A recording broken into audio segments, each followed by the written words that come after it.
മന്ത്രി P A Muhammad Riyas പെരുമാറ്റച്ചട്ടം ലംഘിച്ചു എന്ന പരാതിയുമായി UDF രംഗത്ത് വരുന്നു. കോഴിക്കോട് സ്റ്റേഡിയം രാജ്യാന്തര നിലവാരത്തിലെത്തിക്കാൻ തീരുമാനിച്ചു എന്ന് പൊതുവേദിയിൽ പ്രസംഗിച്ചതിലാണ് പരാതി. എന്നാൽ പെരുമാറ്റച്ചട്ടം ലംഘിച്ചിട്ടില്ല എന്നും ആരോപണം അടിസ്ഥാനരഹിതമാണെന്നും മന്ത്രി പി എ മുഹമ്മദ് റിയാസ് പറഞ്ഞു.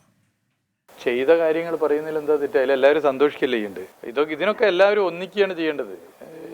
അവിടെ എല്ലാവരുടെ അടുത്തും ക്യാമറയും മൊബൈലും ഒക്കെ ഉള്ളതല്ലേ. ഇതിലെന്ത് തെരഞ്ഞെടുപ്പ് സമയത്ത് പറയണ്ടെന്ന് അറിയുന്നവരല്ലേ നമ്മളൊക്കെ. പെരുമാറ്റച്ചട്ടമൊക്കെ പാലിച്ചു പോകുന്നവരല്ലേ. അപ്പോൾ മന്ത്രിയായതിനു ശേഷം നിരവധി ഉപതെരഞ്ഞെടുപ്പ് നടന്നിട്ട് നമ്മളൊക്കെ അതിൻ്റെ പ്രവർത്തനങ്ങളിൽ പോയതല്ലേ.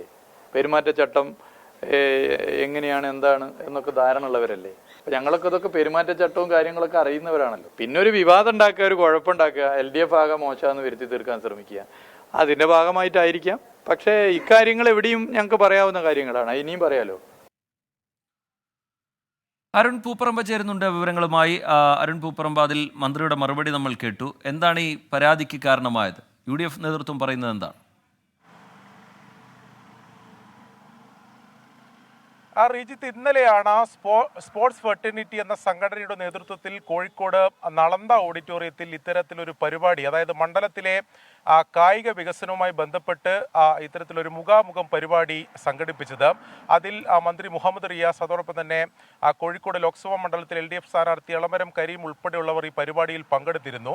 ആ പരിപാടിക്കിടെയാണ് മന്ത്രി ഇത്തരത്തിലൊരു പ്രഖ്യാപനം നടത്തിയത്. അതിൽ പറയുന്നത് ഇങ്ങനെയാണ്: കോഴിക്കോട്ടെ സ്റ്റേഡിയം രാജ്യാന്തര നിലവാരത്തിൽ ഉയർത്തുന്നതിന് വേണ്ടിയിട്ടുള്ള നടപടികൾ സർക്കാർ സ്വീകരിക്കും, അത് സർക്കാരിൻ്റെ പരിഗണനയിലുണ്ട് എന്നത് പ്രസംഗത്തിൽ അത്തരമൊരു പരാമർശം മന്ത്രി മുഹമ്മദ് റിയാസിൻ്റെ ഭാഗത്തുനിന്നുണ്ടായിരുന്നു.